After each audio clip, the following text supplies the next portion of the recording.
Good evening and welcome to CAN TV. You're seeing the NAACP Chicago Westside branch, and I am Rebecca Raines, the Criminal Justice Chair. I want to start off by letting you know that you can visit us at the NAACP Chicago Westside branch at 5820 West Chicago Avenue, 773-261-5890. Carl A. Brinson is our president, and we have a monthly meeting every first Saturday of the month at 1 o'clock, and it's open, and we especially like all of our members to join us. I thank you for joining me today. I have some very important topics. We've had a very busy week this week, and we have a lot to discuss. We're going to start off by, I'll tell you first, we have 3 topics that we're going to discuss today. One is going to be our DOJ forum that we attended on this past Monday. It had the first one on the West Side at Malcolm X College, and they had their second one on the South Side, and they have 2 others planned. And we on the West Side are hoping that they'll come back to the West Side for a 5th forum to discuss their issues again, so that all of the West Side can come, as this past one wasn't as well attended as we would have liked. Our second issue will be about preserve the records. And our third issue will be mostly about why the community is so important in this process. Okay, so let's get started by talking about preserve the records. As you heard from us 2 weeks ago when we were on CAN TV, we believe that it is very important that everyone contact their Illinois representative to say that we want preserve the records to pass. That is HB 2622. That bill is created so that all police records will be preserved and not be destroyed. As it stands, all records from 1967 are going to be destroyed up until 5 years from today. So records that were created from 2011 and forward will be preserved, but all records from 1967 or to 2011 will be destroyed. So what does that mean to us as citizens? It means that if a police officer did something to you or one of your loved ones, the record of that is going to be destroyed. There'll be no way of determining what happened, when it happened, or how it happened. We believe that this has some bearing on anyone making an appeal, that they may need these records in order to prove that they are innocent or that things did not happen the way that it came across. These records are also important for having, are mostly important for having a pattern of practice for police. We found that there are certain officers who do the same thing over and over again. And not all the time are these things recorded, but on the occasions when they are recorded, we need to have those records in order to be able to prove that something that occurred was not normal, it was not within their appointment, but it's something that they do habitually from their pattern, as can be shown from their records. If we allow these records to be destroyed, all of that information and all of that ability to fight the wrongs that are being done to the community goes away. So remember, preserve the records, call your representative and say pass HB 2622. And I thank you for that. Our next topic of interest is going to be a very related topic, is the disbandment of IPRA. The Department of Justice this past Monday had a discussion about how they plan to proceed in making sure that Chicago does, in fact, have justice and that things are fair. They're actually doing a pattern of practice study. So they plan to go through all the police records, the ones that are right now they're asking not to be destroyed, all of the history, all of their processes, all of their procedures, and trying to find out if in the statutes and the policies that the department has, if they're doing things that are in fact unjust and that have a bearing on any particular community group. So is the department in any way racist? All of the things that some of us as community members may have them accused of, they're going to actually set out to prove whether it's true or it's false. So we attended this meeting and we created a set of documents based on how we wanted to establish what we think should happen. And in our document, we discussed 3 things. We initially discussed the IPRA, what we think IPRA should happen, how we think it should be reviewed. And then we discussed the Chicago Police Department and the reforms that they need in order to be better. And we discussed the Fraternal Order of Police. And I'm sorry, I didn't speak IPRA out. IPRA is the Independent Police Review Authority that the mayor has recently disbanded to create a new entity which has not yet been named. But to get back to the Fraternal Order of Police, we also have some recommendations on their contract saying what needs to be changed in accordance to what they do as we see it to be fair or unfair. Their contract is going to be up in 2017, and we were asking the Department of Justice if they believe that they would have their set of recommendations out in a timely fashion so that as this contract comes before the City Council, they can actually make a dent or a actual change to how that contract has been constructed in the past. We believe that there are some statements inside of the FOP contract that are not necessarily in the best interest of citizens. And so we wanted to highlight those things. And if you look at the screen, you'll see here in orange that we have some of the ways that the FOP contract is not necessarily fair for citizens. And so we have some recommendations on how that can be changed. We think that they should not allow accused officers to review their statements. As it stands, if an officer does something wrong and they are called in to make a statement about what occurred, if they have to be called in again a second time or at another period, they are allowed to get a printout of their first statement, review it to see what occurred and what they said before they make a second statement. As we all know, this is not something that average citizens are allowed to do. It also stands that IPRA, or the new agency that is going to police the police, are not allowed to interview anybody involved in a shooting when the officer is involved within 24 hours of that shooting, so that they're not able to get the information while it's extremely fresh.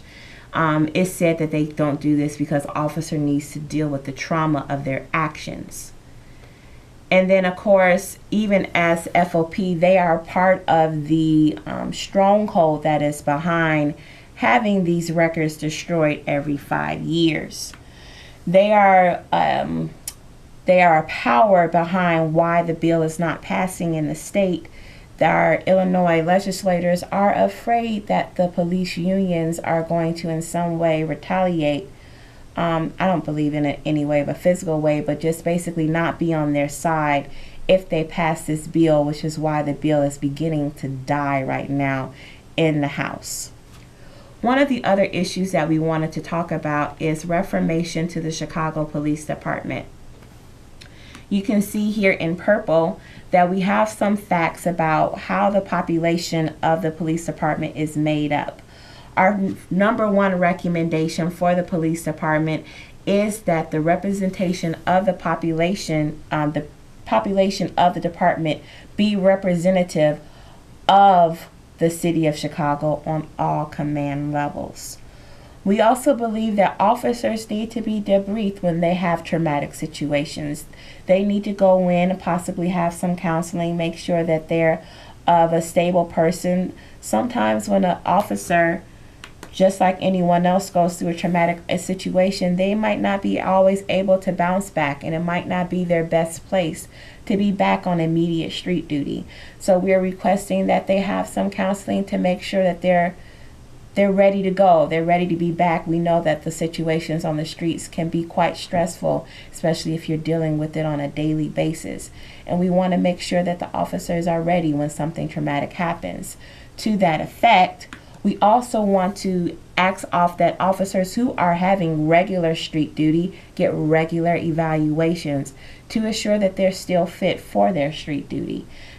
We suggest maybe sometimes officers may need to rotate, do a office or a desk job for a while and then go back to street duty, just so that things don't get too heavy on their emotional stance.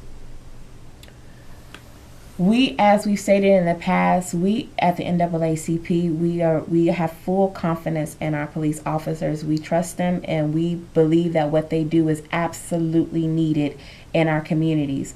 But that does not mean that they should be able to do it cavalier. So they're human beings like everyone else, and they need the same kinds of ethics training and counseling that any other group would need in any other situation, and maybe even more because of the warlike situations that they have to often deal with on a daily basis.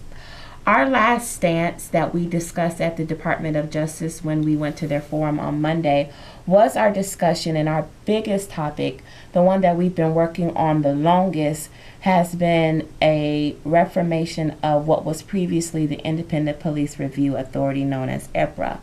Now that we've been understanding that there is a new entity to be created shortly, June 22nd was the first date that they were supposed to look at revising that document. It's now been pushed out for some more time.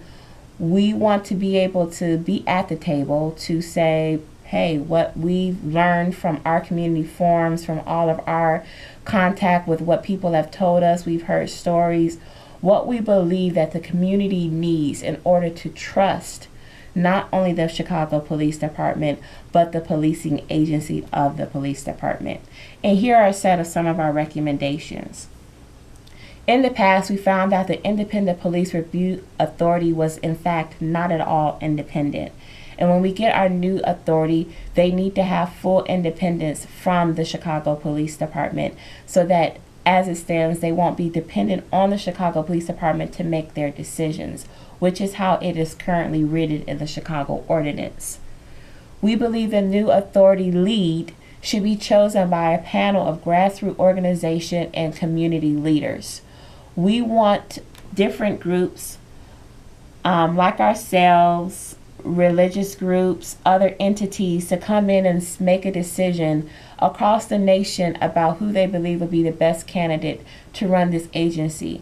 We think that in the past, that position has been appointed by the mayor, and that has its own set of obligations when that person is directly reporting to the mayor, who's the same person that superintendent of police reports to. So we believe that they should have some difference in order to really express true independence. Our next recommendation is that minimum sentencing be assigned to all violations. That means that when you have officers who have done a certain violation against anyone, that violation in and of itself have a minimum sentencing. What we've learned in our past is that when officers were sustained in cases, and sustained means that they were found guilty of a particular complaint, that they had varying amounts of punishment. In some instances, they weren't punished at all, unless you say, they were spoken to, but they weren't necessarily punished. And in other situations, they may have been terminated, even though that happened very rarely. But there was no actual minimum sentencing that we could find that dictates how an officer is to be punished if they're found guilty of the complaint. We think that while an officer is accused of violent behavior, they should not be on active street duty. And if they're awaiting a criminal violation, they probably should not be on paid duty at all while they're waiting for their judgment to occur. To this effect, to elaborate more on that does mean that we do think that they should have speedier cases, that there are times when their cases are drawn out over a year, that we think it should be a matter of days and months, that they should have their cases reviewed and judged upon so that these things don't get drawn out over time. We think officers accused of violent or criminal behavior should not be on duty at all until they've actually received a judgment. Their disciplinary action should be progressive for any repeat offender, meaning that if you've been found guilty of the same kind of offense more than one time, that your next punishment should be a little harsher than the punishment before, up until termination for anything that has been done or that you've been sustained on. We also think that the authority should expand their to include a referral power for special prosecution. So we've also learned that officers are necessarily being prosecuted for criminal behavior when that has been the complaint that has been against them. And so they should be able, that the new entity should be able to refer them to get special prosecution so that they're actually going through the criminal process rather than just the civil process. And we also believe that an immediate toxicology test should be given to any officer after an actual shooting or other violent behavior has occurred. We think that these actions, these recommendations are going to make people feel that the new policing entity is actually policing the officers, that they're actually coming forth and saying, this is the set of standards, everybody's going by them, everybody believes that this is what's going to work. And so that if you do have an officer who's done something illegal or has done something just violent, then people feel like they've actually gone through due process. And right now, our biggest complaint is that due process is not the process that's occurring. And that just creates this general distrust. We believe that it creates an environment where officers who would do wrong, and we don't believe that they all would, but for the rare and few ones that do things that they should not, that they're able to do so because they have no fear that they'll actually receive punishment for wrongdoing. And when people don't have fear that they'll punishment of wrongdoing, it gives them the courage to do more. We're in this process to make sure that those who are using and hiding, criminals who are hiding behind a badge, aren't able to hide behind that badge anymore. That they're able to find a process where we're able to discern what an officer is doing in their employment and what an officer is doing out of some kind of cowboy behavior that we definitely would not want to encourage. So we want to have a process that really makes sure that everyone is in their proper place. And our last topic to discuss for today is our community input into all of these processes. So the NAACP, when we started our process, we always started wanting to be the vocal point of what the community was saying. We held a number of community forums so that we could hear from people on what happened to them, what they believe their issues are, and what they believe their problems are. We believe that we've gotten a pretty good understanding of what people want and what people are concerned with. So now it is our plight to go before various city officials, various state officials, and even the Department of Justice, which is a federal official, and say, as you go about making your decisions and your recommendations about what needs to be done, you should have us and other grassroots organizations like us at the table to say this is what the community wants. We honestly believe that if the community is not at the table, then whatever is created, whatever entity comes behind that process will not be accepted by the community. And everything that our mayor is currently doing right now to try to keep peace and evoke peace across the city won't be properly respected. It won't be well received because people won't feel like they had any contribution to the process. The more contribution that our officials get from the community, the better and more well accepted that process is going to be. So we're asking, can we come to the table? Can we be there to make sure that the process is fair and that everybody will see it that way when it's over? The mayor has created a couple of task force and other things that have sought to make sure that this process is really going through the communities of Chicago and saying, what do you need? And to some effect, we appreciate that. But when it comes down to being at the actual table, the table that's behind the doors, that we still have to have the community there. The community still needs to have a voice at that table like all the others to make sure that people are being heard and that their issues and their concerns are really being addressed. We feel like if we're not heard, then our power to vote is not really what it is.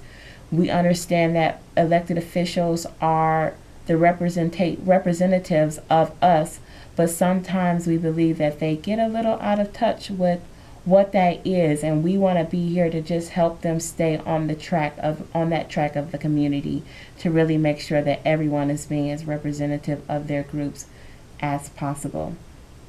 And I didn't state it before, but you are able to call in and ask me questions at 312-738-1060. We would love to hear from you. If you have more information, or you have some ideas about how this process should happen, about how our recommendations should be stated, if you haven't heard about us before, call in and let us know. We'll be here every week on Thursdays at 5:30, and we really want to know what you have to say about what we're doing and what is going on. To that point, we are hoping that we did ask the DOJ, the Department of Justice, on Monday to hold another forum on the West Side, because there were maybe about 20 people in the facility room at Malcolm X. And while many people did ask great questions, there was comments about the Department of Justice holding a forum in the county prison, our county jail, in the juvenile courts. There was also discussion about retaliation. People had concerns about police retaliation. We're not concerned about that. We think that while that's a real issue, we do believe as a whole that the police department is going to respect its residents and not shoot out about things. We wanted to make it shout loud and clear that we are not attacking individuals, but we are attacking the policies and the structures that we believe are in and of themselves unjust. We believe that there have been certain practices that have been put into place, whether they're on paper or rather they're just in actual practice, that has lent to having unfair and unjust behavior on behalf of our officers to the community. And also not just the officers, but some of the institutions. We've heard many complaints that people have not gotten back replies or responses to complaints that they've made to the department, that they had 6 months to get back a reply and it's 2 years later and they still haven't heard anything. And we see those as structural, institutional issues, and that's what we're really attacking. We believe that if we have a good structure, then everything else will fall into place. But if the structure is bad, we have no hopes of things working otherwise in practice. So we look to do that first. And as we come into a close, I want to once again state that we're going to be having another forum on the West Side from the Department of Justice. You can go to the Department of Justice. They have a hotline and an email address where they're taking in calls to hear from people to find out what's going on, so that they can be a part of their process and really hear what's going on with the community. We encourage you to call that hotline if you have a story. They want to hear everything about why we believe that the system is unjust to what we believe that they can do about it. And so we encourage everyone to be a part of that process. We, once again, as I stated earlier before, we are the NAACP Chicago Westside branch at 5820 West Chicago Avenue. And we have a meeting every first Saturday of the month at 1 o'clock. We encourage you to come and speak with us. Let us know. We have reports about what we're doing in the Criminal Justice Committee. We have other committees in political action that also discuss similar issues and are on the vote to make sure that we're electing the right people in, we're electing the right judges in.